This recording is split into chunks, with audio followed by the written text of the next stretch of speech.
Hi friends, போன வீடியோட continuation தான் இது. கேண்டீன்ல என்ன ஆர்டர் பண்ணி சாப்பிட்டோம் அப்படிங்கிறத பார்க்கலாம் வாங்க. French fry, smiley, chocolate brownie அந்த மாதிரி எல்லாமே ஆர்டர் பண்ணியிருந்தோம். ஆர்டர் பண்ணோடனே குயிக்காகவே கொண்டு வந்து சர்வ் பண்ணிட்டாங்க. ஃபஸ்ட்டு ஸ்மைலி எப்படி இருக்குன்னு சொல்லி டேஸ்ட் பண்ணலான்னு சொல்லிட்டு பிரித்து பார்த்தேன். ரொம்பவே சாஃப்டாக இருந்துச்சு. மேலே நல்லா க்ரன்ச்சியாகவும் உள்ளே நல்லா சாஃப்டாகவும் இருந்துச்சு. அதுக்கு ஒரு சட்னியும் கொடுத்துருந்தாங்க. அதில் டிப் பண்ணி சாப்பிடும்போது டேஸ்ட்டு வேறு லெவலாக இருந்துச்சு. ரொம்பவே நல்லா இருந்துச்சு. ஃப்ரெஞ்ச் ஃப்ரையும் நல்லா டேஸ்ட்டாக தான் இருந்தது.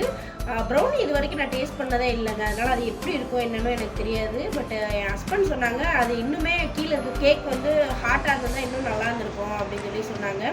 பட் வாயில் வச்சோடனே அந்த ஐஸ்கிரீமோட புளி ரொம்ப அதிகமாக இருக்கும். எனக்கு பல்லெல்லாம் பூச ஆரம்பிச்சிருச்சு. சாப்பிட்டேன். பட் ரொம்ப நல்லாலாம் சொல்ல முடியாது. ஆவரேஜாக இருந்துச்சு. சாப்பிட்லாம் நல்லா தான் இருந்தது. கேக் மட்டும் கொஞ்சம் ஹார்டாக அந்த மாதிரி இருந்தது. ஓகே, அந்த கேக் கொஞ்சம் சாஃப்டாக இருந்ததுன்னா இன்னும் கொஞ்சம் நல்லா இருந்திருக்கும். ஓகே, பாய். நெக்ஸ்ட் வீடியோவில் பார்க்கலாம்.